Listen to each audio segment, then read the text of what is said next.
Queridos hermanos, volvemos a encontrarnos virtualmente para compartir un nuevo tema, los grandes momentos de la historia de la liturgia de las horas. Esta vez, de la mano del padre Gustavo Apendino, a quien agradecemos infinitamente su participación y disertación. Canónigo licenciado Gustavo Apendino, ordenado presbítero el 30 de septiembre de 1989, director de las Almas desde 1996 hasta 2012, licenciado en Sagrada Liturgia en marzo de 2000 por el Pontificio Instituto Litúrgico San Anselmo de Roma, profesor de las asignaturas Liturgia y Sacramentos en el Seminario Metropolitano Nuestra Señora de Guadalupe de Santa Fe desde 2000 hasta la fecha, director espiritual del Seminario Metropolitano Nuestra Señora de Guadalupe desde 2002 hasta la fecha, canónigo del Cabildo Metropolitano de Santa Fe desde 2004 y canónigo penitenciario desde 2003 hasta la fecha, miembro del Secretariado Nacional de Liturgia desde 2008 hasta la fecha, director del equipo para las celebraciones litúrgicas de las Asambleas Generales de la Conferencia Episcopal Argentina.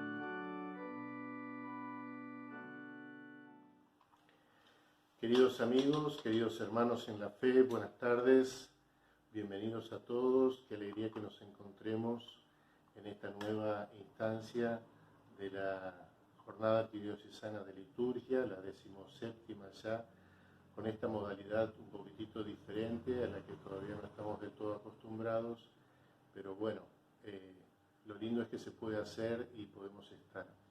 De paso, en atención, no puedo dejar de aludirlo al momento que estamos viviendo, al momento presente. Bueno, comparto con ustedes primero la fe, la esperanza, la alegría a pesar de las pruebas, y comparto también los dolores, las preocupaciones que muchos de nosotros tenemos y que bueno, creo que nos hace bien poder compartirlas. Creo que tenemos que vivir este momento, este tiempo, como, bueno, aprendiendo a aceptar lo que Dios nos pide. Por eso los encomiendo a Jesús, para que todos podamos vivir este tiempo, y yo diría, teniendo en cuenta el tema que estamos trabajando en esta jornada, santificar este tiempo que Dios nos pide vivir con mucha confianza, con mucha esperanza. Yo creo que aceptar las cosas que nos van pasando en la vida es también, desde una mirada de fe, un modo de santificar el tiempo. Por eso el tiempo lo santificamos teniendo en cuenta los tiempos litúrgicos, el tiempo lo santificamos celebrando la liturgia de las horas, en la alabanza, la acción de gracia, la petición, y el tiempo lo santificamos también existencialmente en ese modo nuestro de aceptar lo que Dios nos pide para vivir este tiempo.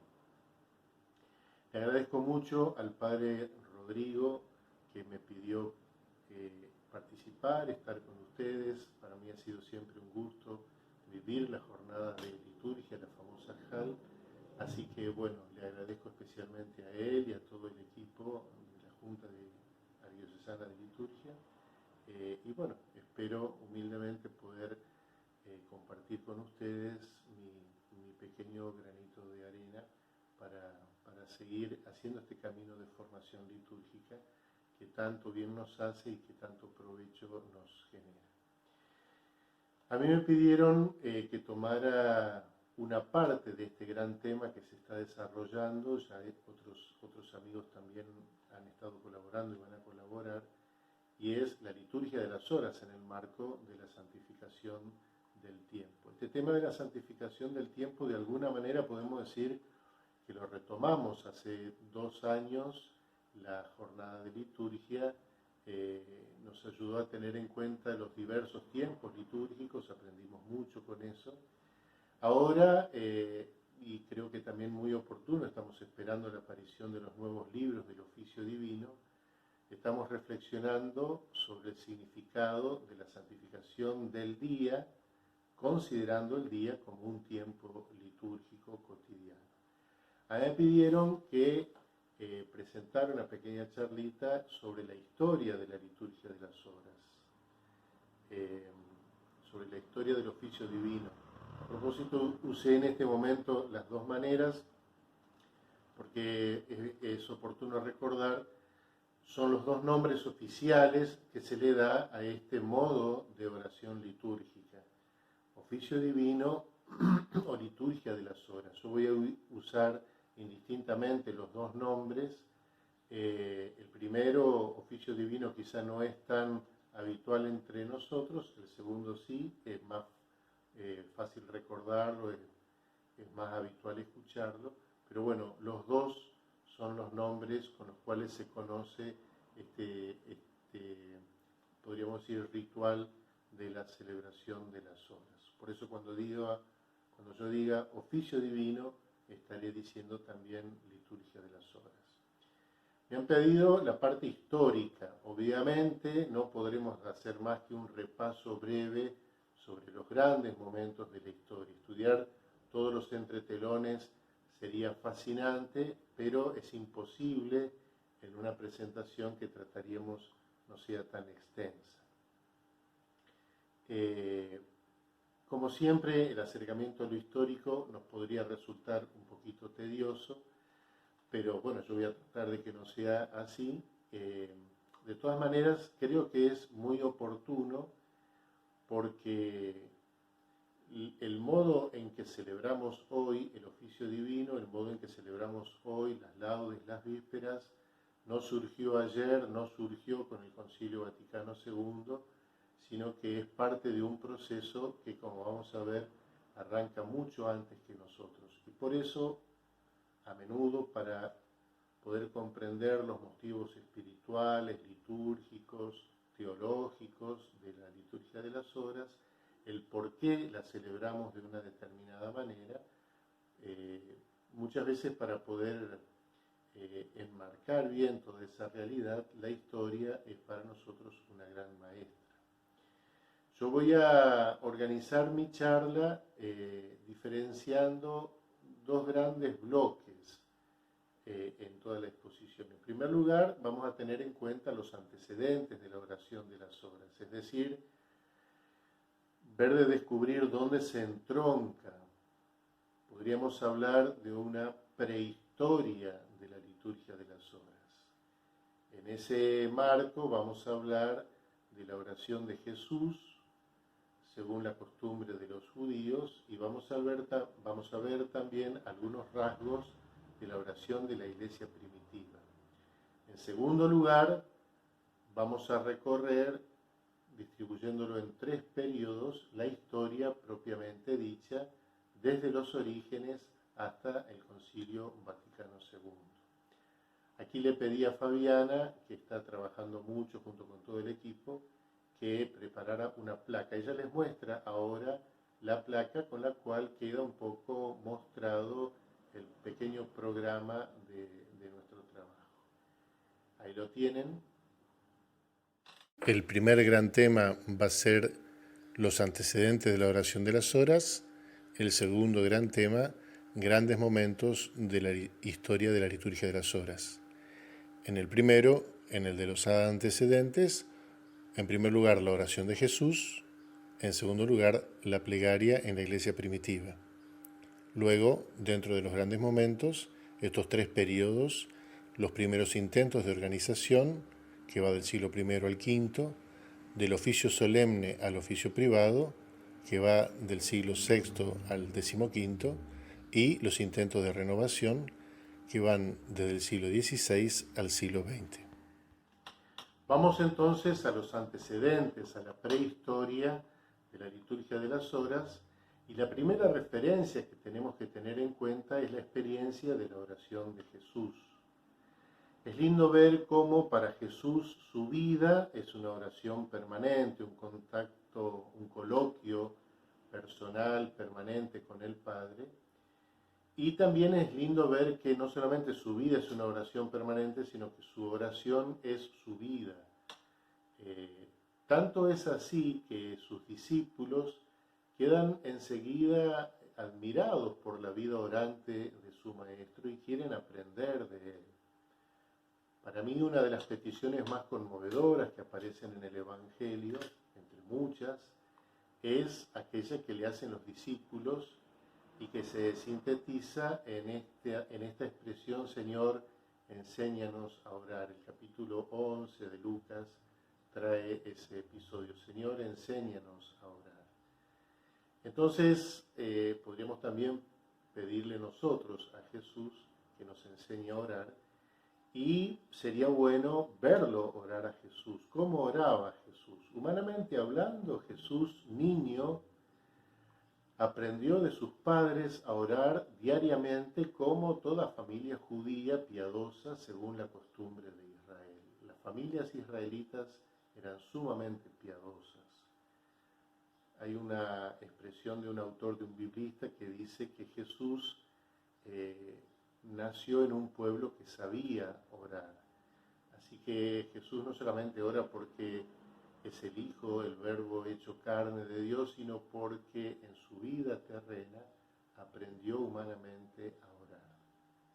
Por eso, si la liturgia de las horas, históricamente hablando, se conecta con la manera judaica de orar de Jesús, nos sirve mucho preguntarnos cómo era en la práctica judía la oración, y bueno, que a su vez se refleja en varios de los episodios que nos van narrando los evangelios.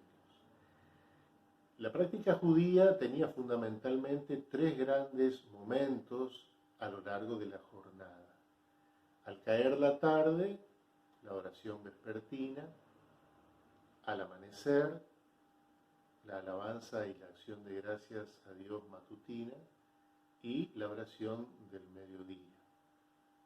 En los dos primeros momentos, Jesús aparece en más de una ocasión orando bien temprano, al amanecer, y orando también al caer la tarde. A veces incluso prolongaba la oración de la tarde hasta bien entrada la noche. Cada judío los aprovechaba en el lugar donde estuviera, y siempre sintiéndose espiritualmente en referencia al culto que se ejercía en el templo de Jerusalén. El momento culminante de esos dos tiempos, el de la tarde y el de la mañana, estaba cuando cada israelita recitaba el famoso Shema Israel. Escucha, Israel, el Señor es nuestro Dios, Él es el único Señor. Cotidianamente lo recitaba como una profesión de fe, como una memoria de su pertenencia al pueblo de Dios. Lo recitaba 2 veces al día. Todo esto nos da una idea de la dimensión principalmente comunitaria de la oración de un judío. Era una oración personal, pero nunca individual, era siempre comunitaria. En cuanto a la oración del mediodía, se pronunciaban las bendiciones, que estaban muy relacionados sobre todo al culto, ya no del templo, sino de la sinagoga. Por lo demás, la liturgia judía contenía una amplia variedad de himnos, salmos, cánticos, oraciones para las diversas fiestas litúrgicas, para las peregrinaciones al templo, para la misma oración doméstica. De hecho, en la celebración doméstica, por ejemplo, se destacaba especialmente al caer la tarde, a la hora de encender las lámparas de la casa, una oración familiar. Nosotros hoy por hoy encendemos el botón de la luz, pero los judíos comenzaban a encender las lámparas de aceites. A ese momento, que se le conocía como el lucernario, ellos tienden a no reducirlo a una práctica puramente en razón de que se necesitaba luz, sino a darle una motivación religiosa, un significado simbólico religioso. Por eso, de la misma manera, o muy parecido a como hoy para nosotros, para muchas familias, ir a almorzar o ir a cenar significa antes hacer una oración de bendición y de acción de gracias, ellos también daban a Dios gracias y bendecían a Dios encendiendo las lámparas. Y de esa manera ya se preparaban para compartir la cena. De este ambiente judaico familiar, profundamente doméstico, se descubren tres elementos muy interesantes que están a la base de la liturgia de las horas. Por un lado, había momentos fijos en la jornada como propicios para la oración.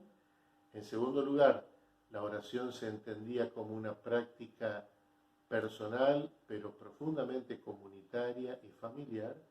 Y en tercer lugar, es muy de valorar el espacio, el lugar que tiene la palabra de Dios en la oración judaica. Era la que sostenía la oración de cada día.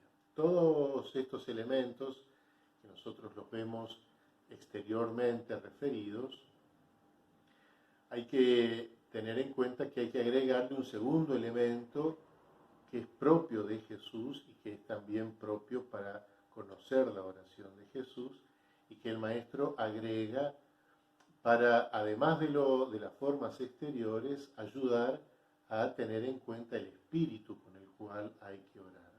Aquí podríamos subrayar varios aspectos, los pongo aquí en la placa. Por un lado, Jesús reclama la pureza de la intención en la oración. Hay que tener un corazón puro y la intención del corazón tiene que ser pura para que la oración sea escuchada por Dios. En segundo lugar, la oración que solo se emite con los labios, pero no con el corazón, es una oración casi que no vale. Hay que unir el corazón y la mente con la voz para no caer en aquel terrible reproche que denunciaba el profeta Isaías, ¿no? De parte de Dios, este pueblo me honra con los labios, pero su corazón está lejos de mí. O sea, no alcanza con la recitación si el corazón no se adhiere a lo que la boca dice. En tercer lugar, orar con una gran confianza absoluta en el Padre. La oración dirigida al Padre con la confianza de un hijo. Por otro lado, la oración es eficaz cuando se ora en el nombre del Señor. La oración es buena cuando es insistente, cuando se persevera en la oración. Por eso también la humildad y la perseverancia muestra que un corazón siempre necesitado de Dios acude siempre a Él. A todo esto agregamos un nuevo aspecto que es profundamente original de Jesús. La oración a Dios es un diálogo dirigido a un Padre. No es un Dios lejano, no es un Dios distante, es el Dios que muestra la ternura de un Padre. A partir de esta certeza, los discípulos van a ir comprendiendo progresivamente que nuestra oración se hace perfecta cuando no solamente nos involucramos personalmente, sino en la medida en que nos vamos uniendo en comunión al Hijo y oramos en comunión, en unidad con el Hijo. Por eso es una oración profundamente filial, sobre todo en un primer momento.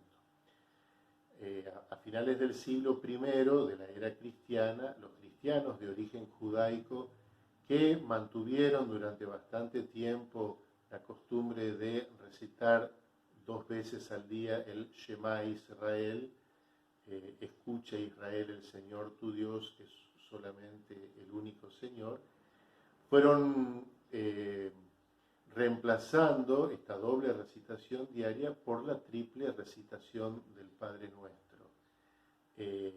Una en la oración matutina, una en la oración vespertina y la tercera muchas veces asociada a la celebración de la liturgia eucarística. Pasamos al segundo punto, la plegaria en la iglesia primitiva. A mí me gusta pensar que la iglesia de los primeros momentos, de los primeros años, de las primeras décadas, inmediatamente después de la resurrección y de la ascensión del Señor, la primera generación cristiana que están acompañadas por los mismos apóstoles. Es el momento en que van surgiendo los escritos evangélicos, que van surgiendo los hechos de los apóstoles. Pablo, después de su conversión, acompaña a las comunidades y les dedica sus cartas, que las conocemos por la Biblia que tenemos en casa y porque se proclaman siempre en la liturgia.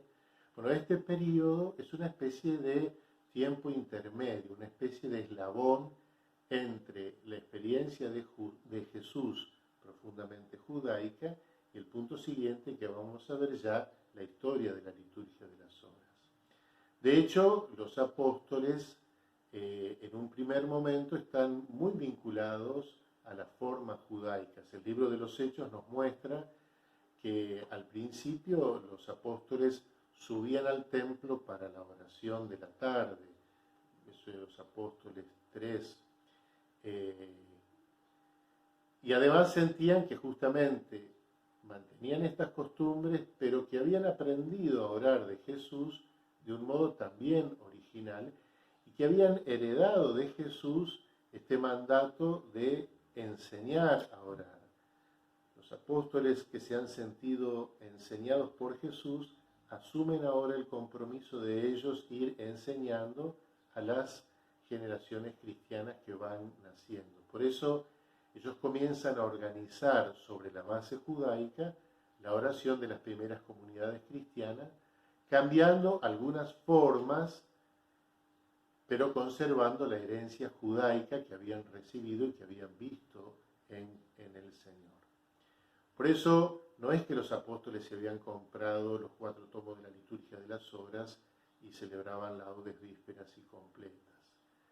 Indudablemente que no. Pero sí es cierto que cuando, por ejemplo, Pablo en la carta a los Efesios dice, cuando ustedes se reúnan, reciten salmos, himnos y cánticos espirituales, cantando y celebrando al Señor de todo corazón, descubrimos que él habla desde la perspectiva de una herencia judaica, pero al mismo tiempo desde una cierta originalidad que se va centrando en Jesús. Lo que nosotros hacemos hoy, a 21 siglos de distancia, cuando celebramos laudes, vísperas y completas, es una proyección en el tiempo de esta herencia y de esta enseñanza, de esta herencia y de esta novedad que le van dando los apóstoles. Todo esto nos sirve mucho como para poder entender también que la intención de los apóstoles en ir organizando distintos momentos de oración, por un lado responde a la herencia judaica y por otro lado responde también a este mandato que aparece muy fuerte en Jesús mismo, orar insistentemente, y en Pablo, con palabras parecidas, ser perseverantes en la oración. La carta a los Colosenses lo dice en el capítulo 4, la primera carta a los Tesalonicenses también.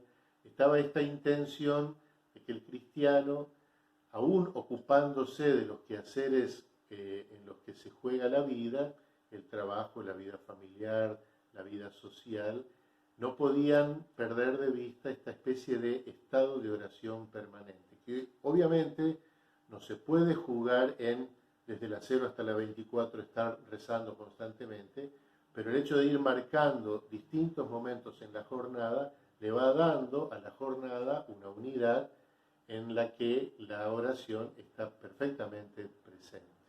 Por eso ellos se sienten siempre unidos para la plegaria en momentos fijos de oración, tanto del día como también de la noche. Colocamos de nuevo la placa que vimos hace un instante, repasamos lo visto y de esta manera podemos ir al segundo momento de la charla que enfoca lo que ya no sería la prehistoria, sino la historia propiamente dicha de la liturgia de las horas. Hemos visto los antecedentes, en ese contexto la oración de Jesús y la plegaria en la iglesia primitiva. Ahora pasamos a los 3 períodos en los que hemos pensado esta parte de los grandes momentos. El primer periodo, los primeros intentos de organización. El segundo, el paso del oficio solemne al oficio privado. El tercero, los intentos de renovación. El primero nos va a permitir descubrir los momentos iniciales. El segundo, más amplio en cuanto al tiempo, va desde el siglo VI al siglo XV, nos va a mostrar el progresivo desplazamiento de un modo más solemne, más comunitario, a uno más simplificado y más privado. En tercer lugar, vamos a ver los diversos intentos de renovación y de adaptación que fueron surgiendo a partir del siglo XVI hasta nuestros días, incluyendo el Concilio Vaticano II. Vamos entonces ahora a los primeros intentos de organización abarcando desde el siglo I hasta el siglo V más o menos. Después de los datos que veíamos recién de la era apostólica e inmediatamente posapostólica, lo que conocemos es muy escaso, es una información muy escasa, no tenemos muchas fuentes a las que podamos acudir. Eso se explica sobre todo por el hecho de las persecuciones de los cristianos que no tenían ni el tiempo ni el interés de conservar fuentes puestas por escrito que pudieran ser encontradas. De todas maneras, se sabe que ya a partir del siglo III comienzan a dibujarse poquito a poco nuevos elementos y empiezan a mostrarse datos cada vez más abundantes. Sabemos en este periodo que se mantiene la costumbre de la oración matutina y vespertina y se van formalizando cada vez más establecidamente otras horas fijas y determinadas, concretamente 3. Este número ternario tiene como primer objetivo recordar momentos especiales de la pasión de Cristo y de algunos acontecimientos narrados en los Hechos de los Apóstoles en esas horas a las cuales ellos se dedican a la oración.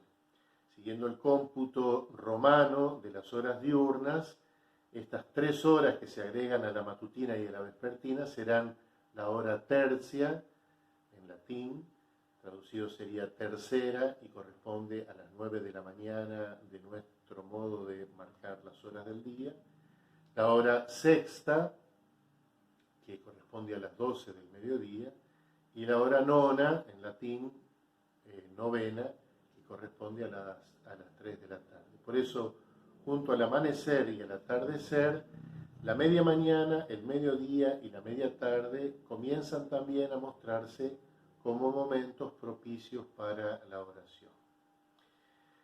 De esto que decía recién tenemos escasos datos, tenemos una experiencia distinta, sobre todo a partir del siglo IV. Creo que todos recordamos que el emperador Constantino marca el fin de las persecuciones contra los cristianos y genera el reconocimiento del cristianismo como la religión oficial del imperio. Esto va a permitir un gran desarrollo de todas las formas litúrgicas y también incluida la del oficio divino, la de la liturgia de las horas.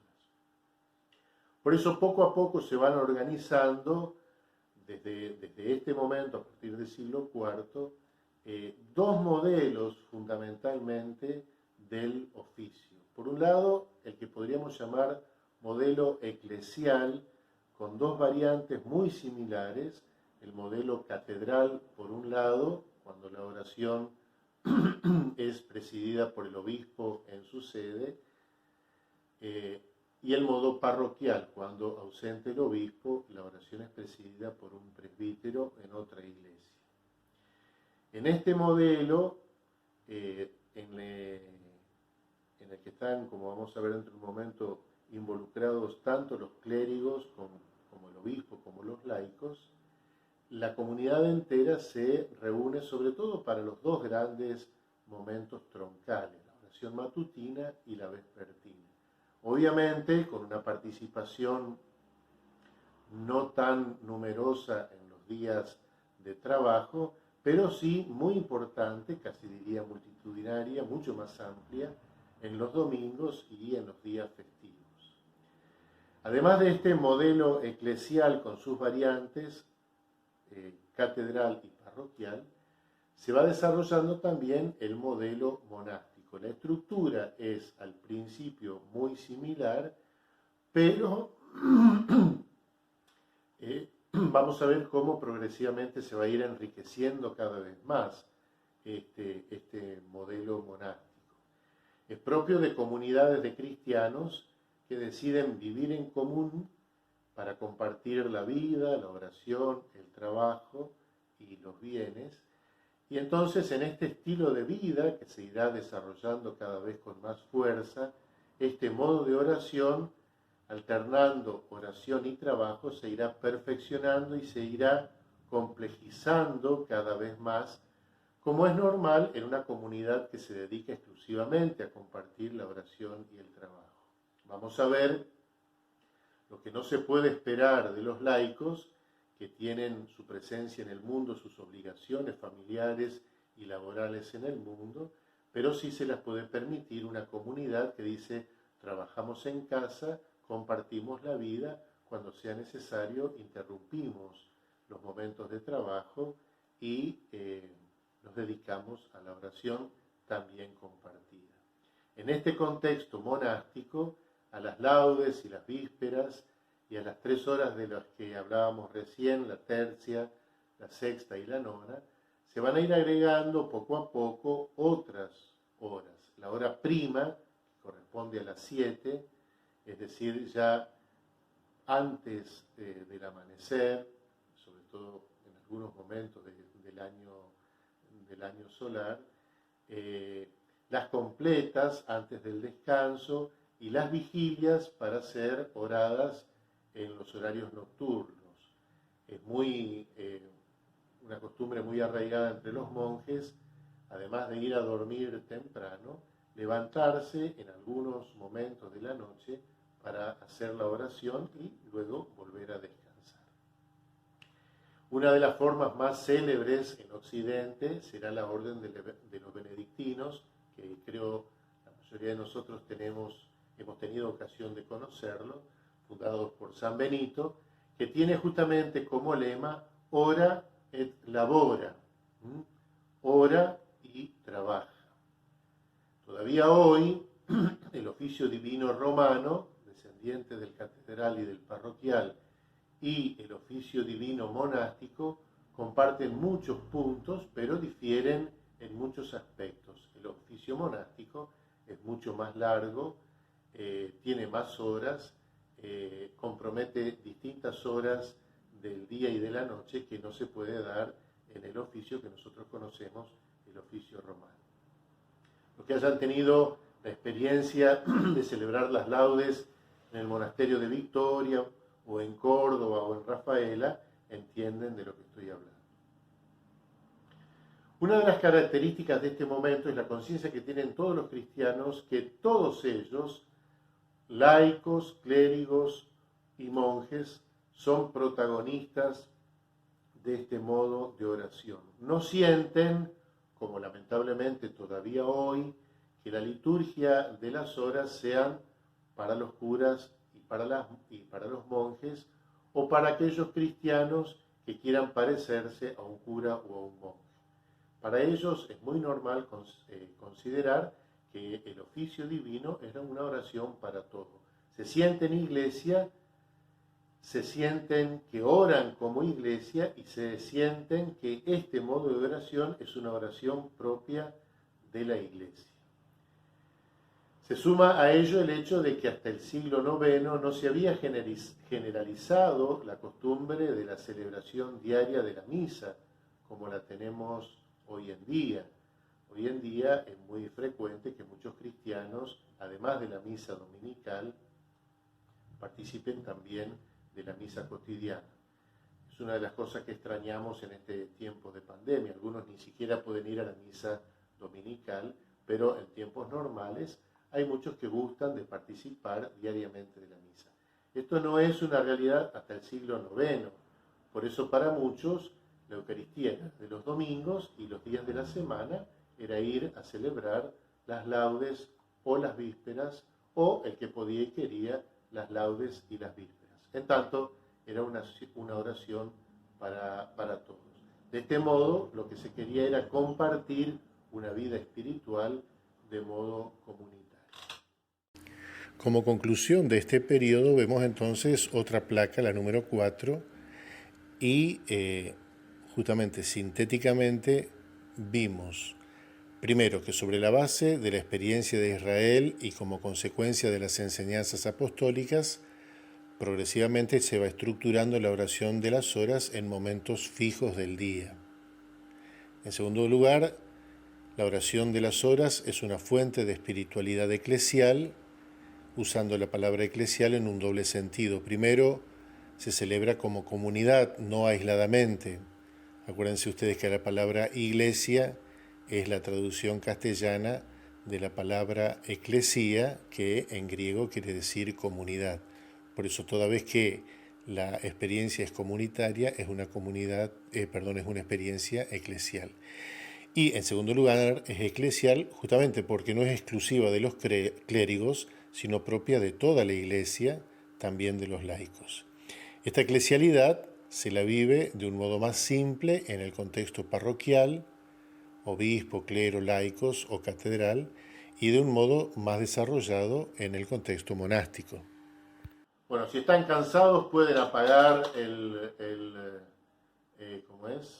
YouTube y pueden antes de las 48 horas volver a conectarse. Y si la cosa está demasiado aburrida, pueden ir a rezar las laudes o las vísperas y dejarme a mí charlando con los que se queden, si es que se queda alguno. Pasamos ahora al segundo momento del oficio completo, del que estuvimos hablando recién, y solemne, cada vez más complejo, a lo que se podría considerar una tendencia decadente al oficio privado. Este es un proceso que abarcaría desde el siglo VI, más o menos, hasta el siglo XV, hasta el siglo XV.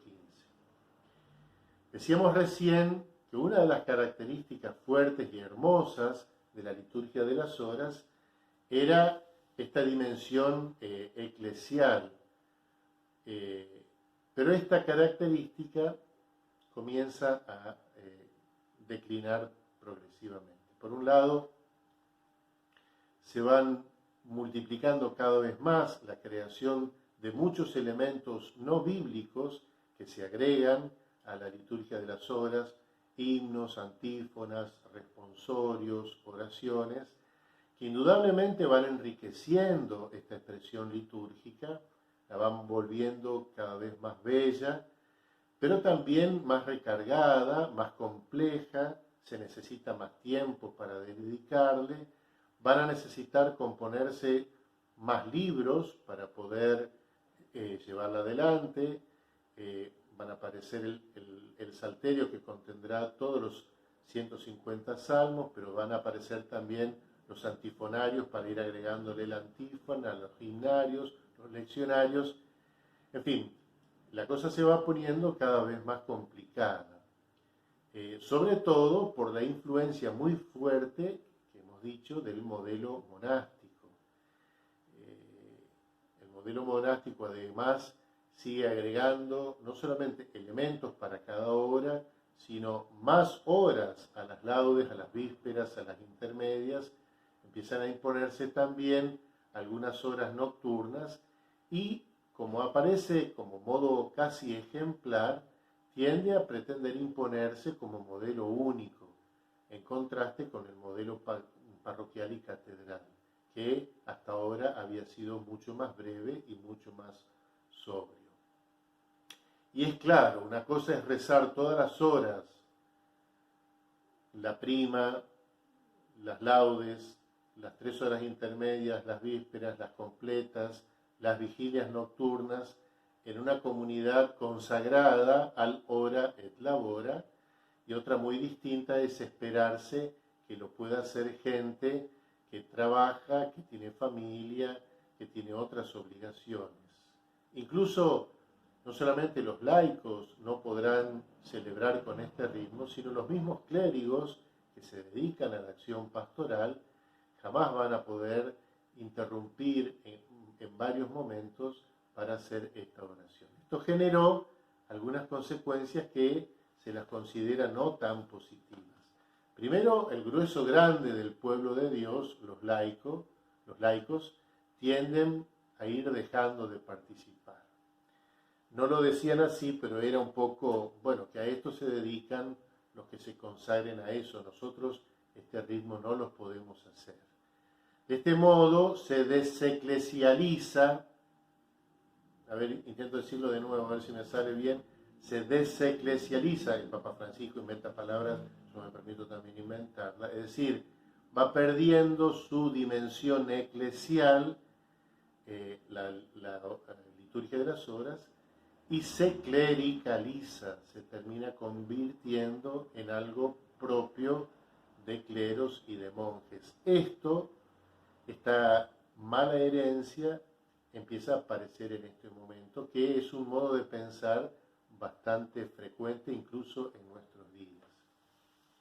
Hay otro efecto también no considerado tan positivo. Los clérigos están obligados a hacer el oficio por legislación de la Iglesia. Todavía ahora el Código de Derecho Canónico nos manda a los clérigos, diáconos, presbíteros, obispos y también a los consagrados, nos manda la oración de las horas, y por las razones que decía recién, porque ya desde aquel momento demasiado involucrados en la vida pastoral, tendrán que ir simplificándolo, y por eso, en vez de esta forma tan compleja y extensa, se busca una forma más abreviada. El nombre de breviario, que ya no se lo considera más el mejor nombre para el libro de la liturgia de las horas, pero que todavía hoy nosotros los sacerdotes decimos: alcanzame el breviario, voy a llevar el breviario, no me tengo que olvidar del breviario. El nombre de breviario viene por esto de haber sido abreviado, el modo más solemne y más complejo, que ya se iba quedando reservado propio para los monjes. Entonces, en vez de tener tantos libros, tantas horas y tantos elementos, tienen mucho menos. Se lo pone en un solo libro, el breviario, y que se lo lleve para que, si lo puede rezar en comunidad, mejor, pero si no lo puede rezar en comunidad, que lo rece personalmente. Esto va a ir provocando ese cambio de mentalidad. Va a dejar de ser considerada una celebración litúrgica propia de la Iglesia y va a ser más un modo de devoción propia de los sacerdotes, personal, más intimista, más individual, más obligatoria, ligada al orden sacerdotal, y no tanto una celebración, como digo, litúrgica. Por eso también hoy cuesta mucho pensar que el breviario no es una celebración litúrgica. Se habla de rezar las laudes. Como tal, lo vamos a ver dentro de un momento. Las laudes, las vísperas, no se rezan. Se podrá rezar el Vía Crucis, se reza el Rosario, se reza la coronilla de la Divina Misericordia, todas expresiones de devoción muy importantes, pero que no son expresiones litúrgicas. Pero la liturgia de las horas no se la reza, se la celebra como se celebra la Eucaristía, como se celebran los sacramentos o los sacramentales. Y otro efecto también propio de este momento es que tiende a no respetarse más la hora a la que está referida, la hora que se reza. Quiero decir, si las laudes se la podía rezar a la mañana, mejor, pero si no, como estaba obligada a hacerlo, se la rezaba en algún otro momento del día. Hay casos en el que clérigos dedicaban las últimas 2 horas de cada jornada a partir de las 22, y de ahí metían la prima, las laudes, la hora intermedia, las vísperas. Yo me pregunto cómo hacían para hablar de alabanza matutina a las 10:30 de la noche, pero bueno, lo hacían ahí, y como para las 24 ya iban terminando, ya que estaban, aprovechaban y empezaban con el oficio del día siguiente. Y y entonces a las 2 de la mañana terminaban. Ahí se iban a dormir y durante todo ese día y el siguiente hasta las 10 de la noche ya tenían solucionada la obligación de recitar, de rezar el breviario. Obviamente este modo, que no era infrecuente y que vino hasta no hace mucho tiempo, desdibujaba notablemente el verdadero sentido que tiene la liturgia de las obras. Promediando este periodo, más o menos en el siglo XII-XIII, San Francisco de Asís, que todavía conserva la costumbre de que el oficio es para todos los consagrados, él le da a sus frailes este modo abreviado,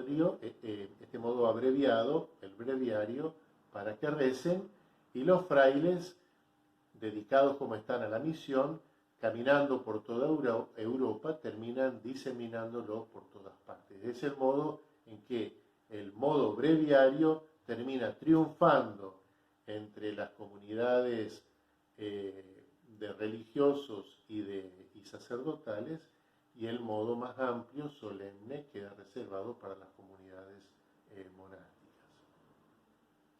Los únicos que van a tratar de conservar el modo comunitario fuera de la comunidad monástica van a ser los canónigos en las catedrales. Los canónigos surgen en las catedrales, junto a la sede del obispo, para mantener vigente el modo de reunirse para la oración de las horas. Por eso se destina a algunos sacerdotes para que, a diferencia del grueso del clero y de los laicos, ellos se dediquen a mantener la oración comunitaria junto a la sede del obispo. Por eso siempre se ha dicho que los canónigos oran por la Iglesia. No hay que entender esta expresión tanto en el sentido orar a favor de la Iglesia, oramos para que a la Iglesia le vaya bien, evidentemente también lo hacemos los canónigos, pero el verdadero motivo que da pie a esta afirmación, orar por la Iglesia, es orar en sustitución de la Iglesia, orar en lugar de la Iglesia. Como la Iglesia ya no viene más, nosotros oramos en nombre o en lugar de ella, oramos por la Iglesia. A partir del siglo XVI, esta experiencia decae mucho más. Ya ni siquiera las órdenes religiosas ni las congregaciones van a tener la liturgia de las horas como modo propio de oración litúrgica. A cada una de ellas, el padre fundador, la madre fundadora, muchos de los cuales son santos, les va a ir dando un compendio de oraciones devotas que serán las oraciones propias de cada instituto. Por eso, a partir del siglo XVI, ni los laicos ni las órdenes o congregaciones religiosas van a tener como propia la oración de la liturgia de las horas. La placa 5, que le pedimos que nos coloquen ahora en la pantalla, nos ayuda a sintetizar este periodo que acabamos de ver al tratar de entender lo que ha ocurrido entre los siglos VI hasta el siglo XV. Ven ustedes a lo largo de 9 siglos. Lo primero, el oficio divino tiende a volverse cada vez más complejo por el enriquecimiento que se va desarrollando, sobre todo en el ámbito de los monjes.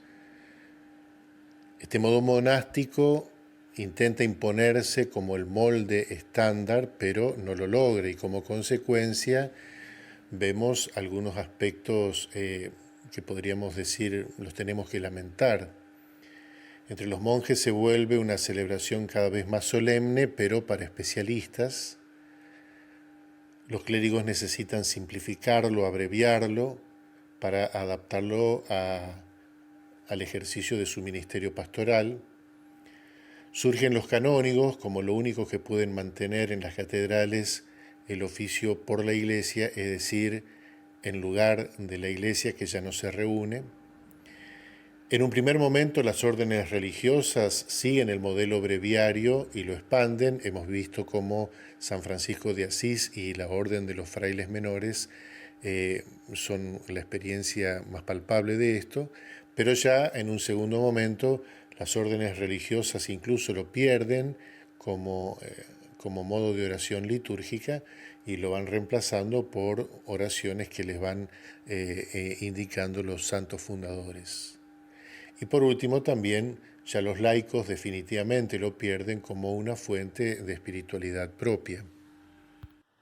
Pasamos ahora al último periodo, ánimo, ya estamos terminando, después nos quedarán solamente las conclusiones. Es este periodo que yo lo titulé Intentos de Renovación, que va desde el siglo XVI hasta el siglo XX, hasta nuestros días. Justamente hacia mediados del siglo XVI se va reconociendo de parte de todos los que piensan la necesidad de una reforma para volver a la pureza primitiva. Se ha hecho una valoración de la experiencia que se ha tenido hasta el momento y se ha notado que ha sido un periodo más bien decadente. Hubo varios intentos de reforma, pero no todos fueron exitosos. Algunos fracasaron por diversos motivos. Yo los voy a citar a los grandes intentos de reforma justamente para demostrar que forman parte de esta historia de la liturgia de las horas. A mí no me interesa tanto que ustedes se acuerden de cada uno de ellos, tampoco les voy a tomar un examen para ver si se los pudieron memorizar, pero sí lo que quiero es que podamos ver cómo fueron numerosos y eso mismo nos demuestra que de verdad se reconocía la necesidad de encarar las cosas de una manera distinta. Además, esto nos permitirá ver cómo, al terminar el periodo con el Concilio Vaticano II y la Sacrosanctum Concilium, la reforma y la renovación del concilio intenta ser el logro de lo que no se había logrado hasta el momento. Perdón. El primero de los intentos de reforma, uno de los más conocidos entre los liturgistas, es de la primera mitad del siglo XVI, en torno al año 1535, y le corresponde al cardenal Quiñones. Vuelvo a decir, no estoy seguro que ustedes se vayan a acordar, pero es famoso este intento de renovación.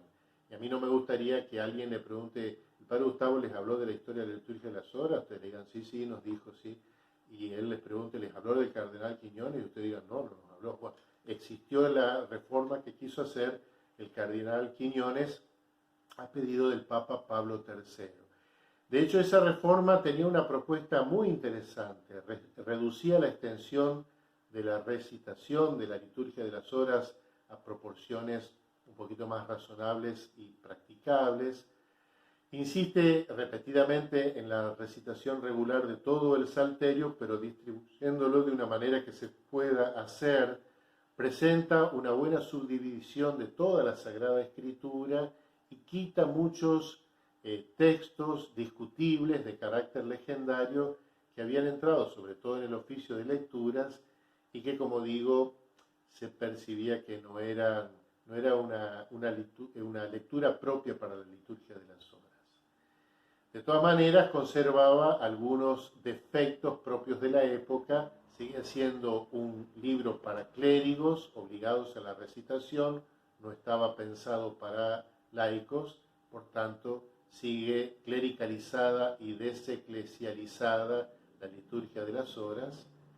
Sigue siendo pensado como un libro para que lo lea el orante particular y lo rece, pero sigue todavía ausente la connotación comunitaria de la oración.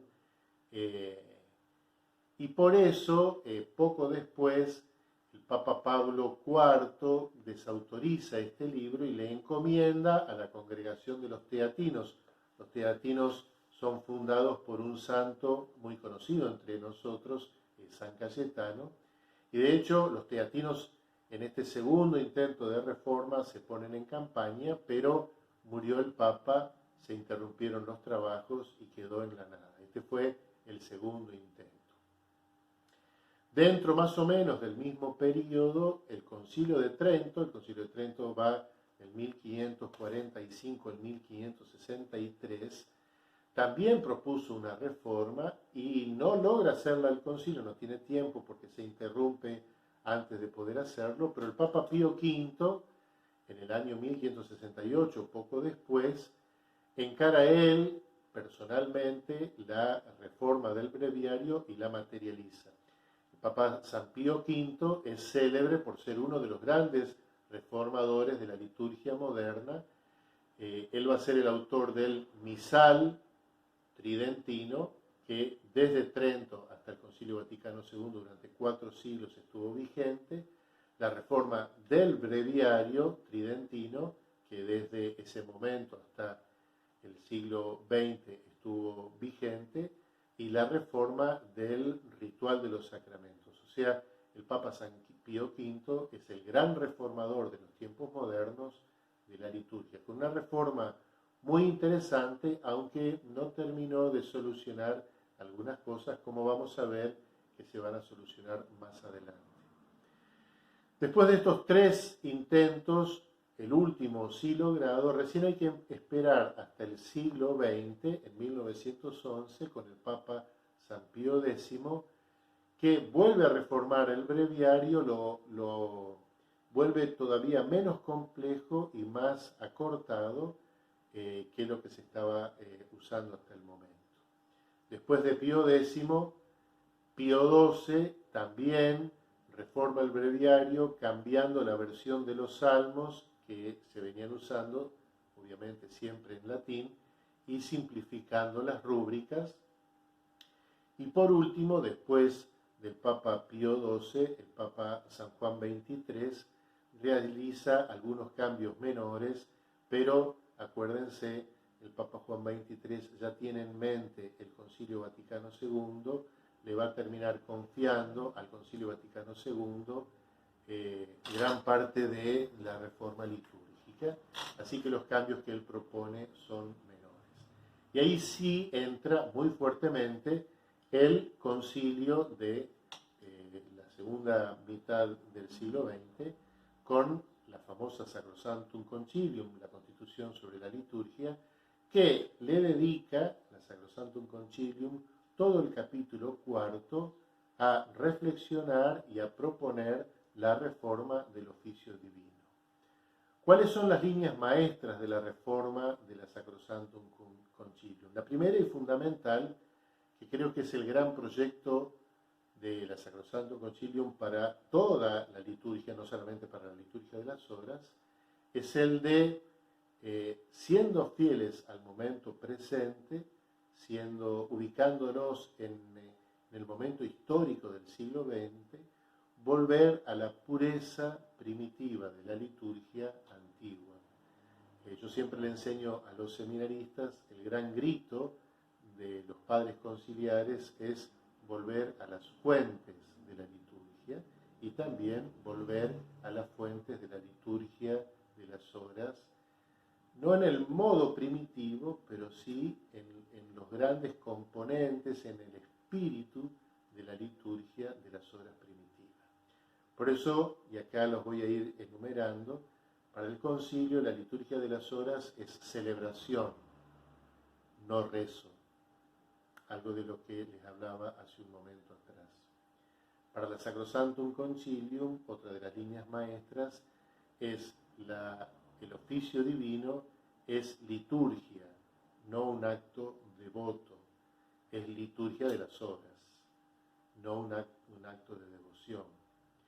Es una liturgia de las horas, por tanto la gracia está en tratar de respetar el momento del día en que se hace la liturgia de las horas. Ese modo del que hablábamos recién, con tal de rezarlas, metela donde sea, aunque sean las horas de la noche, condensalas, no, que la mañana sea el momento de la alabanza matutina, que la tarde sea el momento de la alabanza vespertina, es decir, respetar lo que en latín el concilio pide, la veritas orarum, la verdad de las horas.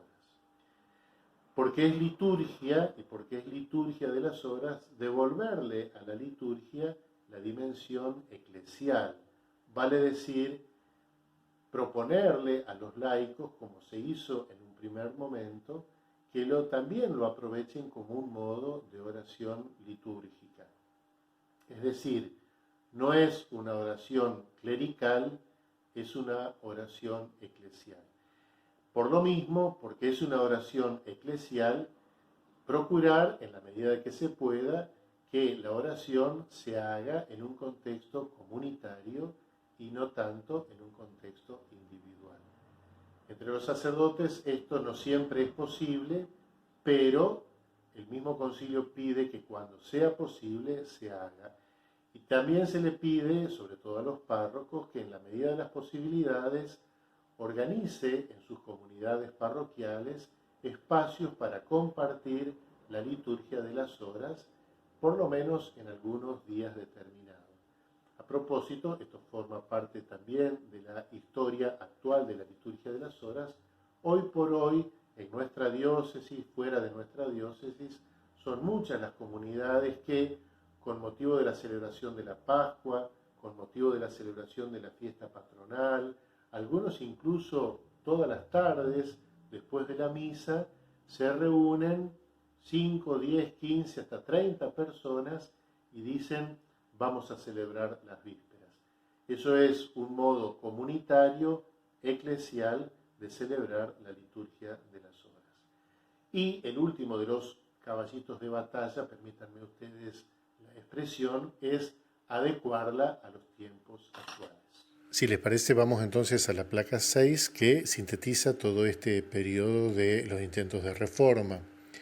Hubo varios, se concentran en dos grandes momentos. Primero los del siglo XVI, Pablo III, el Papa, que le pide al cardenal Quiñones una reforma que no prospera, porque Pablo IV la desestima y la encomienda a los padres teatinos.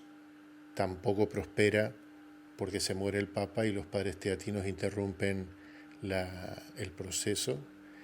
Ya es más eficaz la del Concilio de Trento, que si bien el concilio no la genera, Pío V, en los años inmediatamente posteriores, la encara junto con la reforma de otros libros litúrgicos, yo le decía, el misal y el ritual romano de los sacramentos. Y después hay que esperar hasta el siglo XX, con los inicios del siglo, el Papa Pío X, un poco más tarde el Papa Pío XII, ya a las puertas del Concilio Vaticano II, las pequeñas reformas, apenas retoques de Juan XXIII, y sí el gran aporte del Concilio Vaticano II, que lo sintetizo en esta frase. Quizá habría otros aspectos, pero bueno, la intención es volver, adaptándose del mejor modo posible a los tiempos modernos, a la pureza original de una oración litúrgica, bíblica e idealmente comunitaria. Y bueno, a modo de conclusión para todo el desarrollo histórico, he preparado 6 ítems que me parece que sintetizan muy a grandes rasgos todo lo que podríamos decir sobre la historia de la liturgia de las horas. Primero, desde una perspectiva histórica, el oficio divino o liturgia de las horas se remonta a la oración de Jesús, y por medio de Jesús nos conecta con la herencia orante del pueblo de Israel, el pueblo de Dios. Eso lo hemos notado claramente en los evangelios y es un gran principio para también entender la liturgia de las horas como una oración del pueblo de Dios, de la comunidad creyente de la Iglesia. El segundo punto, la comunidad apostólica, es el eslabón entre este modo judaico protagonizado por Jesús y el modo cristiano, el modo de orar tal como los apóstoles lo van generando, lo van organizando, y bueno, los apóstoles y sus sucesores más inmediatos. Es similar en las formas, pero absolutamente nuevo en su contenido. El tercer punto, en su momento de mayor esplendor, los primeros siglos, la liturgia de las horas es muy sobria y a la vez muy profunda, muy apreciada por los cristianos, muy valorada, muy aprovechada también, y por eso se la estima como una genuina fuente de espiritualidad de parte de toda la Iglesia. ese es el momento quizá más lindo y, como decíamos, el momento al cual de algún modo quiere volver el concilio.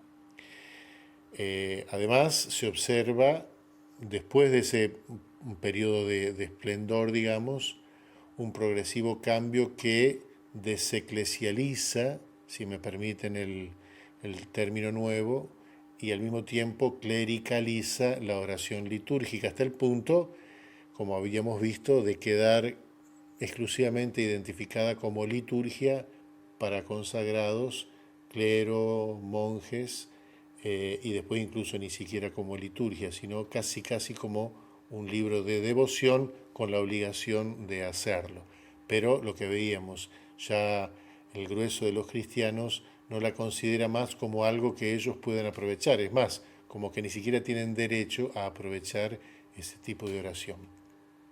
A partir del siglo VI hay un intento del siglo XVI hay un intento de recuperación, hay un interés muy sensible por revertir esta tendencia, con varios intentos y con logros hemos visto dispares.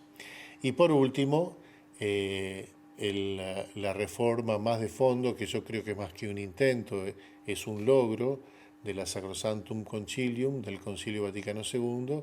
Acuérdense, todo el capítulo cuarto reflexiona, propone, sugiere una reforma para una renovación.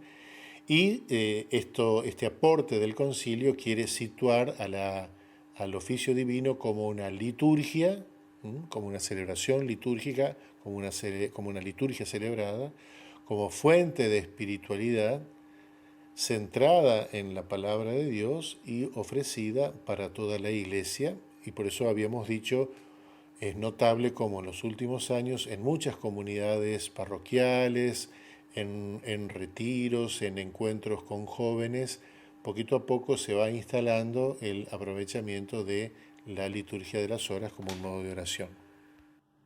Muy bien, queridos amigos, llegamos así al final de este encuentro que hemos tenido, por lo menos de mi parte, el gusto de compartir con ustedes.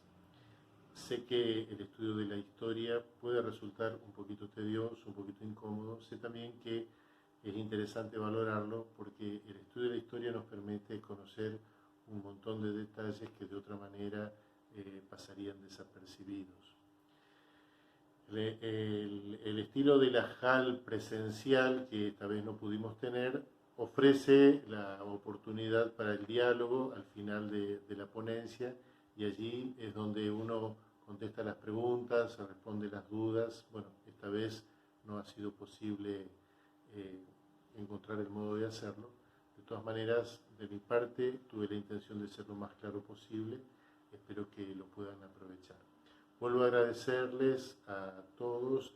Empiezo por el padre Rodrigo, pero en la persona de él tengo en cuenta todo el equipo de la Junta Diocesana de Liturgia esta invitación.